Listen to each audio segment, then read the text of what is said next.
வணக்கம். இது உங்கள் சிவி இசோன். எல்லாரும் எப்படி இருக்கீங்க? இப்போ பார்த்தீங்கன்னா ஒரு பங்கமான சம்பவத்தை பற்றி பேச போகிறோம். ஏன்னா நேற்று வந்துட்டு முத்துக்குமரனுக்கு ஒரு பிளாக் டே அப்படின்னு கண்டிப்பாக சொல்லலாம். என்னங்க பிளாக் டே, இந்த மாதிரி எக்கச்சக்கமான பிளாக் டே வந்து முத்து பார்த்தாச்சு அப்படின்னு சொன்னால் அது ஓகே தான். பட் நேற்று வந்து ஒரு சம்பவம் நடந்துச்சு. ஏன்னா இவர் அலையன்ஸ் வைக்கும் போதும் இவர் கூட நல்ல நட்பாக பழகினா இவங்க, அதாவது மஞ்சரியும் ஜாக்லின் முதுகில் குத்துறாங்க அந்த சதக்குன்னு. அதுதான் இங்கே ஒரு பெரிய ஒரு சர்ச்சை. தீபக் கூட வந்து பூசி மொழிக்கு ஏதோ ஒன்று சம்பவம் பண்ணிட்டாப்புல.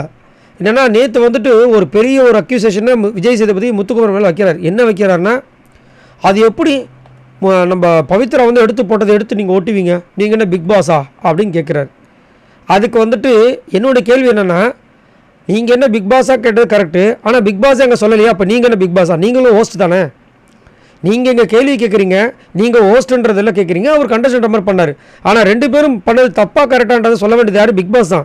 ஆனால் பிக் பாஸ் அதை சொல்லவே இல்லையே. ஆனால் இவர் மட்டும் என்ன சொல்கிறார், நீங்கள் என்ன பிக் பாஸா, உங்களுக்கு தப்புன்னு தெரிஞ்சிச்சுல, இது ஏன் பண்ணலன்றாரு. இது ஃபர்ஸ்ட் டைம் வந்து உங்களுக்கு தப்பாக தெரிஞ்சிருந்தால் ஓகே. இதே மாதிரி விஷயங்கள் ஆல்ரெடி வந்து எல்லா டாஸ்க்லையுமே வந்துட்டு இவங்க வந்து ஒரு ரூல்ஸாக ஃபாலோ பண்ணும்போது அப்போல்லாம் கேட்காத விஜய் சேதுபதி இங்கேயே கேட்குறான்றது இப்போ ஒரு பெரிய கொஷின். இதுவே ஒரு பெரிய ஷாக்கிங்காக இருந்தால் மஞ்சரியும் ஜாக்லியும் பண்ணாங்க பாருங்க ஒரு நாடகம். எங்கள் அப்பா சரியான ஒரு நாடகம். என்னென்னா அந்த முத்துவோட அந்த இதை பிச்சு தூக்கி போடும்போது மஞ்சரியும் பார்த்துருப்பாங்க, ஜாக்லினும் பார்த்துருப்பாங்க. உடனே வந்து ஜாக்லின் சவுண்டு கொடுத்துருப்பாங்க, நீ ஏன் எடுத்த, அவன் ஹோல்டு தானே சொன்னான் அப்படின்னு சொல்லிட்டு ஃபஸ்ட்டு குரல் கொடுத்ததே ஜாக்லின் தான். நல்லா நீங்கள் பார்த்தீங்கன்னா தெரியும். அதே மாதிரி மஞ்சரி தான் வந்து அந்த ஃபோட்டோ எடுத்து ஒட்டினாங்க. அதுக்கப்புறம் தீபக்கும் ஒட்டியிருக்கேன்னு அங்கேயே வந்து சொல்கிறாரு. இவ்வளவோ இவங்க, ஆனால் வந்துட்டு இவங்க யாரையுமே சொல்லாமல் இவர் என்ன சொன்னார், நான் முத்துக்குமார் நான் தான் ஒட்டினேன்னாரு. அது அவருடைய பெருந்தன்மை. ஆனால் இவங்க என்ன பண்ணுறாங்கன்னா, சார் இந்த மாதிரி சொல்லவே இல்லை சார், முத்து எனக்கு எப்படி சொன்னான்னா சண்டை அந்த மாதிரி விழுந்துட்டாங்க, அதில் வந்து இவங்க எடுத்துட்டாங்கன்ற மாதிரி தான் சார் சொன்னாங்கன்னு சொல்லிட்டு அப்படியே பழிய திருப்பி போகிறாங்க பிளேட்டை. நான் ரொம்ப வருத்தப்பட்டேன். ஜாக்லின் வந்துட்டு நல்ல ஒரு சப்போர்ட்டிவாக இருக்காங்க, மஞ்சரியை விட ஜாக்லின் ஒரு சப்போர்ட்டிவாக இருக்காங்கன்னா இப்படி வந்து ஜாக்லின் படவங்க சத்தியமாக நான் எதிர்பார்க்கல. அப்படி ஷாக்கிங்காக பார்க்குறாங்க. எப்படி இருந்துச்சுன்னா ரயான் பண்ணார் பாருங்க, ஷாக்கிங் அந்த மாதிரி இருக்குது. ரயான் வந்துட்டு, சார் இந்த தப்பு மட்டும் எனக்கு கணு தெரிஞ்சதுன்னா அங்கேயும் நான் தட்டி கேட்டிருப்பேன் சார், நான் விட்டுருக்க மாட்டேன் சார் அப்படின்னா. நீங்கள் ஆமாம் நீங்கள் விட மாட்டீங்க. ஏன்னு கேட்டிங்கன்னா அவர் உங்களை விட்டால் அவர் நீங்கள் விட்டால் அவர் உங்களை விட்டுருவார். அதனால் வந்துட்டு நீங்கள் விட மாட்டீங்க. ஏன்னா ஒரு மரண பயம் வந்துருச்சு. ஐயோ இவன் போகிற போக்க பார்த்தா 3வது 4வது டாஸ்கில் ஆரம்பித்து நம்மளுக்கு ஈக்குவலாக வந்துட்டானே, இவெல்லாம் ஃபஸ்ட்டு டாஸ்க்லேயே ஆரம்பித்தது என்ன ஆகிருக்கும். ஆக்சுவலாக முத்துக்குமரன் இந்த டிக்கெட்டு ஃபினாலே வின் பண்ணக்கூடாதுன்றது காரணத்துக்காக தான் இந்த சீசனோட டிக்கெட்டு ஃபினாலே வேறு மாதிரி மாறிச்சு. இதில் இன்னொரு சம்பவம் பண்ணாங்க மஞ்சரி. ஐயோமா மஞ்சரி இருக்காங்க பாருங்க, பயங்கரமானவங்க. சான்ஸ் கிடச்சிச்சின்னா அப்படியே குழி தோண்டி புதைச்சி உள்ளே தள்ளி விட்ருவாங்க போல இருக்கு. என்ன சொல்கிறாங்க, இதுவும் முத்துக்குமரன் சொல்கிறது தான் கேட்குற மாதிரி தெரியுது சார், இவன் பண்ணுறது தான் வந்து எல்லாமே போதும் சார். ஆமாம்மா இவன் பண்ணுற மாதிரி தான் உங்களுக்கு தெரியுது இல்லை, ஆனால் இவர்கிட்டருந்து பாயிண்ட் வேணும், இவரோட ஆதரவு வேணும், இவரோட ஓட்டு வேணும்னு சொல்லிட்டு நீங்கள் ஒரு நட்பு மாதிரி பழகுவீங்க. ஆனால் முத்துக்குமரன் இல்லாத நேரத்தில் முதுகில் குத்துவீங்க. இந்த விஷயம் முத்துக்குமரனுக்கு தெரியாமல் இருந்துச்சு. ஆனால் இன்றைக்கி கடவுளாக பார்த்து உங்களை வந்துட்டு அங்கேயே அவர் முன்னாடி பேச வச்சாங்க பார்த்தீங்களா, சூப்பர். ஆனாலும் இவருக்கு புத்தி வருதா பாருங்களேன். கடைசியாக வந்துட்டு யார் போகக்கூடாதுன்னு நீங்கள் விரும்புகிறீங்கன்னு போது மஞ்சரின்றார். ஏன் உனக்குலாம் அறிவு இருக்கா இல்லையான்னு தான் என்னோட கேள்வி.